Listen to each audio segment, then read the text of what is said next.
Bonjour et bienvenue dans Calme. Je suis Aline, la fondatrice de ce podcast, et je te retrouve aujourd'hui pour cet épisode hors série sur la thématique de quand tout semble vide, comment retrouver du sens après une période de stress ou d'épuisement. Aujourd'hui, j'aimerais te parler d'un état que beaucoup de personnes vivent, mais dont on parle très peu. C'est ce moment où, après avoir tenu longtemps, après avoir traversé du stress, de l'anxiété ou de l'épuisement, eh bien, on se retrouve face à quelque chose de déroutant, le vide.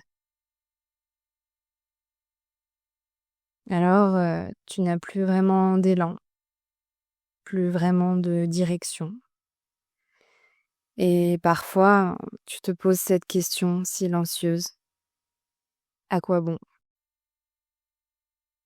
Si tu te reconnais là-dedans, reste avec moi. Tu n'es pas en train de disparaître. Tu es peut-être en train de te transformer.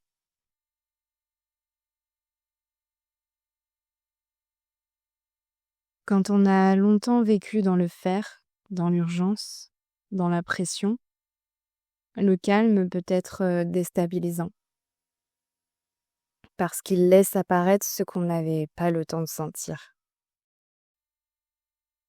Le vide n'est pas forcément un manque, c'est souvent un espace qui se crée après une période intense.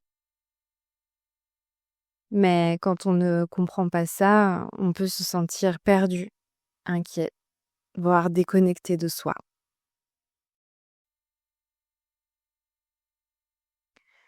Ce vide, il fait peur parce qu'il peut s'accompagner de différents sentiments.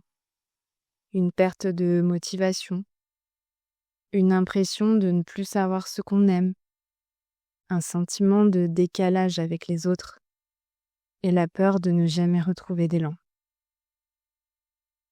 Et très souvent, on se juge pour ça. On se dit qu'on devrait aller mieux, que le plus dur est passé. Mais tu sais, la reconstruction, ce n'est pas instantané.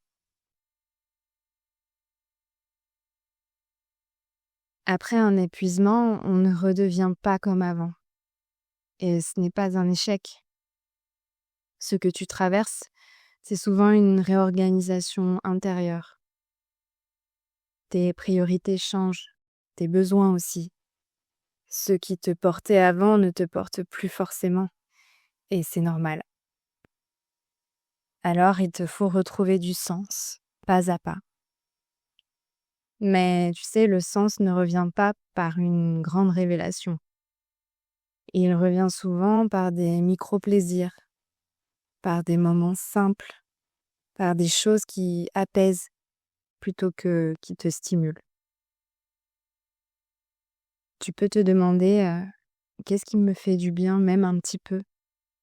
Qu'est-ce qui me soulage dans mon quotidien?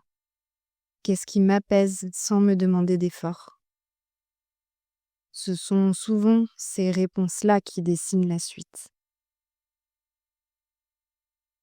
Et puis il y a une chose, c'est le fait d'accepter de ne pas savoir.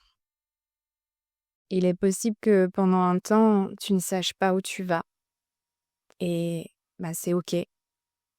Ne pas savoir, ce n'est pas être perdu, c'est être en transition.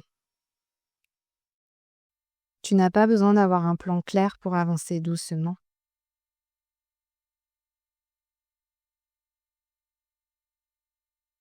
Cette période, elle peut être fragile. Et tu sais, parler à quelqu'un, être soutenu, être écouté sans pression, ça peut faire une énorme différence. Tu n'as pas à porter ce moment seul.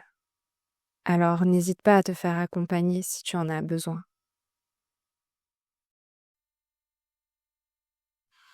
Si je devais te laisser aujourd'hui avec une image, ce serait celle-ci.